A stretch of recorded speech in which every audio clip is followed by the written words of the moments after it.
صرف ایک غلط فیصلہ جس نے ان کی پوری زندگی بدل کر رکھ دی۔ یہ لوگ ایڈونچر کے لیے ایک ایسی جگہ آ جاتے ہیں جہاں ہر گزرتے منٹ پر موت ان کے اور قریب آ جاتی ہے۔ آخر اس جگہ پر ایسا کیا ہے، جانتے ہیں آج کی اس ویڈیو میں۔ مووی کی شروعات میں ہم 4 دوستوں کو دیکھتے ہیں۔ یہ سب اپنی چھٹیاں منانے ایک جگہ آئے ہوتے ہیں۔ اسی دوران ایمی کو محسوس ہوتا ہے کہ اس کا ایک ایئر رنگ نہیں ہے۔ وہ فوراً اٹھ کر اسے ڈھونڈنا شروع کرتی ہے۔ ایمی کہتی ہے کہ مجھے لگتا ہے وہ پول میں ہی گر گیا ہے۔ یہ باتیں دور کھڑا ایک لڑکا سن رہا ہوتا ہے جو ابھی بھی پول میں ہوتا ہے۔ اس لڑکے کا نام میتھیس ہوتا ہے۔ میتھیس پول سے باہر آتا ہے اور ایمی کو اس کا ایئر رنگ واپس دیتا ہے۔ اس کی اس مدد سے سب لوگ امپریس ہوتے ہیں اور اس کو اپنے ساتھ کمپنی جوائن کرنے کا کہتے ہیں۔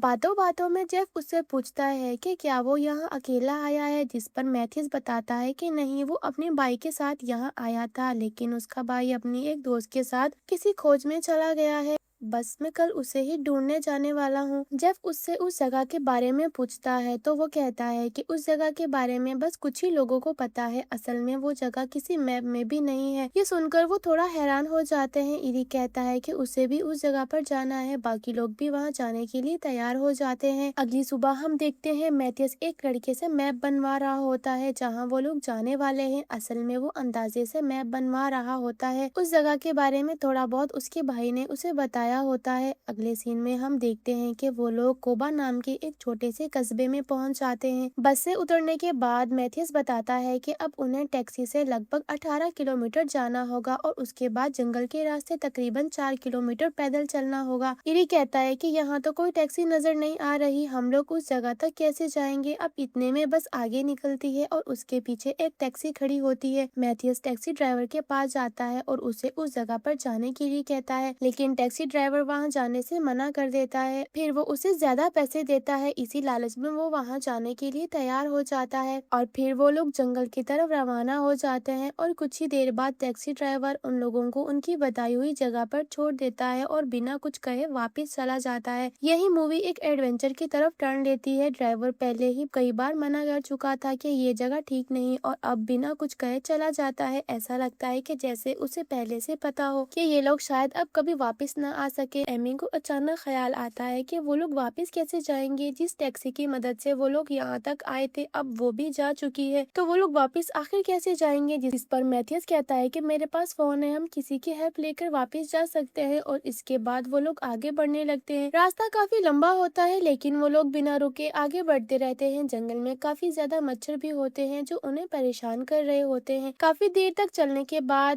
وہ لوگ ایک ایسی جگہ آ جاتے ہیں جو دیکھنے میں کافی خوبصورت لگ رہی ہوتی ہے۔ سب لوگ کچھ دیر کے لیے وہیں رک کر اس جگہ کو دیکھتے لگتے ہیں۔ اسٹیسی اچانک نوٹس کرتی ہے کہ پورے راستے میں جو مچھر انہیں پریشان کر رہے تھے وہ اس جگہ پر آتے ہی بالکل غائب ہو گئے ہیں۔ یہ بات سب کو تھوڑی عجیب لگتی ہے لیکن اس وقت کوئی اس پر زیادہ دھیان نہیں دیتا۔ ایمی خوبصورت نظاروں کی تصویریں لینا شروع کر دیتی ہے۔ تبھی میتھیس کی نظر سامنے پہاڑی کی اونچائی پر پڑتی ہے جہاں ایک ٹینٹ لگا ہوتا ہے۔ ٹینٹ دیکھ کر وہ لوگ سوچتے ہیں کہ شاید میتھیس کا بھائی اس جگہ پر موجود ہے۔ اسی امید کے ساتھ وہ لوگ آگے بڑھنے کا فیصلہ کرتے ہیں۔ تبھی اچانک جنگل کے کچھ لوگ سامنے آ جاتے ہیں۔ وہ لوگ کافی غصے میں ہوتے ہیں اور کچھ کہہ رہے ہوتے ہیں لیکن ان کی زبان کسی کو سمجھ نہیں آتی۔ اس سے پہلے کہ وہ لوگ کچھ سمجھ پاتے کچھ ہی دیر میں قبیلے کے اور بھی لوگ وہاں آ جاتے ہیں۔ سب کے ہاتھوں میں خطرناک ہتھیار ہوتے ہیں اور ان کا لہجہ صاف بتا رہا ہوتا ہے کہ وہ لوگ ان غیر لوگوں کی موجودگی سے بالکل خوش نہیں ہیں۔ وہ لوگ کافی غصے سے چیخ رہے ہوتے ہیں لیکن لینگویج الگ ہونے کی وجہ سے دونوں ایک دوسرے کی بات نہیں سمجھ پاتے۔ یہ سب دیکھ کر باقی لوگ پریشان ہو جاتے ہیں۔ انہیں سمجھ نہیں آتی کہ یہ لوگ ان سے کیا کہنا چاہتے ہیں۔ پھر جیف کو لگتا ہے کہ شاید انہیں پیسے چاہیے۔ جب وہ انہیں پیسے دینے کی کوشش کرتا ہے تو وہ لوگ اس کو کوئی رسپانس نہیں دیتے۔ پھر میتھیس انہیں اپنے بھائی کی تصویر دکھا کر سمجھانے کی کوشش کرتا ہے کہ وہ لوگ اسے ڈھونڈنے یہاں تک آئے ہیں۔ اسی دوران ایمی دھیرے دھیرے پیچھے ہٹتی ہے اور اپنے کیمرے سے ان لوگوں کی تصویر لینے کی کوشش کرتی ہے۔ جیسے ہی وہ تصویر لیتی ہے قبیلے کے لوگ فوراً اس کی طرف اپنی بندوق تان دیتے ہیں۔ سب کو لگتا ہے کہ شاید وہ تصویر کھینچنے کی وجہ سے غصے میں آ گئے ہیں لیکن اصل بات کچھ اور ہوتی ہے۔ پیچھے ہٹتے ہوئے ایمی کا پاؤں اس پھیلی ہوئی عجیب بیل پر پڑ جاتا ہے جو پوری پہاڑی پر پھیلی ہوتی ہے۔ یہی اس کی سب سے بڑی غلطی ہوتی ہے کیونکہ اس جگہ کا قانون تھا کہ جو بھی ان بیلوں کو چھو لیتا ہے قبیلے کے لوگ اسے زندہ واپس نہیں جانے دیتے، لیکن اس راز کا ذرا بھی کسی کو اندازہ نہیں ہوتا۔ ابھی تک کسی کو سمجھ نہیں آتا کہ قبیلے کے لوگ اتنا غصہ